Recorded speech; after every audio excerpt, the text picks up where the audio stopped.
Galera, explicação básica de como funciona a minha tela operacional. Simples, fácil, então você vai entender bem aqui a explicação.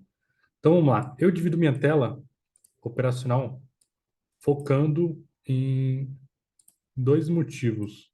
Opa, deixa eu apagar aqui. Eu separo da seguinte forma: eu separo esse lado meu direito. Esse lado direito, ele é focado somente em intenção. Então, todo esse lado direito são players que estão com intenção de uma compra, de uma venda. Então, eles colocaram lotes ali e o lote ainda não foi pego, ainda não foi consumido. Então, isso aqui é uma intenção. Intenção. Lado direito. É a forma que eu separo. Você pode separar da forma que você quiser. Meu lado esquerdo é a parte que eu julgo mais importante, que é o histórico. Então, esse lado esquerdo aqui eu tenho um histórico. Então, o que que acontece? Já aconteceu. Então, a gente já tem um track record do que está acontecendo no mercado e a gente consegue, a partir desse track record, a partir desse histórico, monitorar o que que aquele player na parte de intenção está pensando em fazer, se ele realmente vai fazer ou se ele está blefando. Então, por exemplo, XP aqui, ó, ela está colocando uma ordem de 400 contratos no 308 para vender. Não chegou lá ainda. Então, será se ele está blefando? Será se é verdade?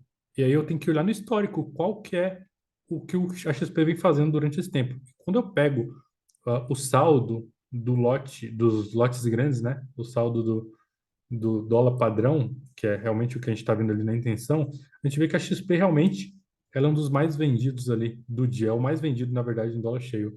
Então, opa, histórico, intenção estão batendo. Então, isso já é um indício para a gente entrar na operação. É claro que isso aí vai muita coisa, vai tem uma série de coisas que a gente precisa analisar, mas isso é basicamente o que eu enxergo. Beleza? Dentro das minhas ferramentas que eu utilizo, mais importantes são Volume at Market, a gente vai ter uma aula de Volume at Market, é interessante. Eu tenho o Times and Trades, que é um Times and Trades mais filtrado.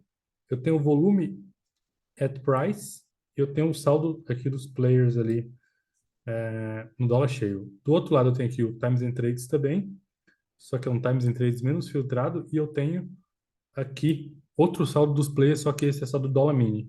Então, beleza. Times and Trades eu utilizo para ver o histórico de uma negociação, quem está agredindo, histórico de agressão no book, então isso é importante para saber se o player está agredindo ou se ele está só sendo passivo esperando pegar a ordem dele para ser consumida.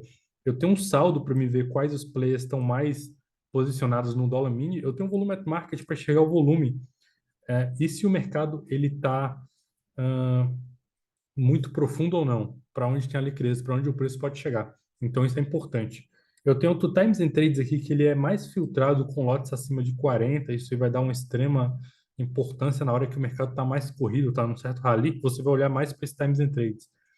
E o saldo embaixo aqui do dólar cheio, que eu comentei anteriormente, e o volume at price, deixa eu colocar aqui, esse volume at price aqui, para me saber onde tem mais volume em um período de 5 minutos que eu utilizo apenas. Então, eu utilizo 5 minutos apenas aqui no volume at price, beleza? Então, isso aqui são todas as ferramentas aí de histórico. Muito importante, e eu julgo até mais importante que a intenção. Mas a intenção precisa estar lado a lado ali com o seu operacional. Na parte de intenção, eu tenho o livro de ofertas, que todo mundo conhece, ou quase todo mundo. A gente vai ver quais os players estão apregoados com determinados filtros de quantidade. Isso vai fazer total diferença. Embaixo, eu tenho o livro de ofertas, só que ele filtrado só para o mini. Ó, interessante. Com filtro de lotes acima de 200 contratos, para me dar uma maior credibilidade na minha análise. Então, isso é interessante. Eu tenho aqui em cima qual que é a variação do dólar no dia. Então, está 2,34% de alta em relação ao dia anterior. Então, isso aí vai fazer eu ter uma análise mais enxuta e saber se o mercado já avançou muito ou não. Mas nunca vamos operar enviesado. A gente vai ter que analisar uma série de outras coisas para saber qual que é o destino do mercado, possível destino, né?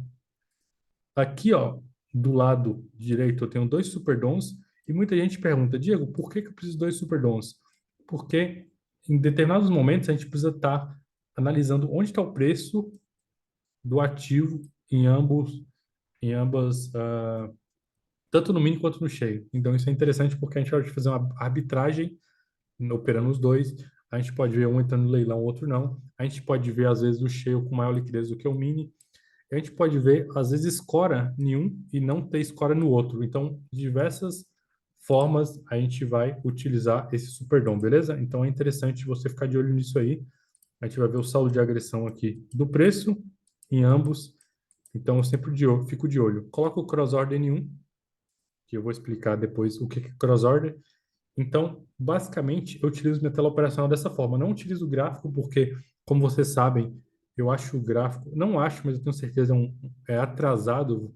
Primeiro forma o fluxo de mercado para depois formar o candle. Então, analisa 100% fluxo, analisa 100% tape reading, que você vai entender a melhor forma de operar no mercado financeiro, beleza? Essa é a minha tela operacional. Vai ter em um módulo aí arquivos para download, você consegue fazer o download da minha tela operacional exatamente como essa aqui. Caso eu tenha atualizações todos os meses, eu vou atualizar o arquivo exatamente na tela, beleza? Lá no módulo. Fico por aqui e até a próxima aula.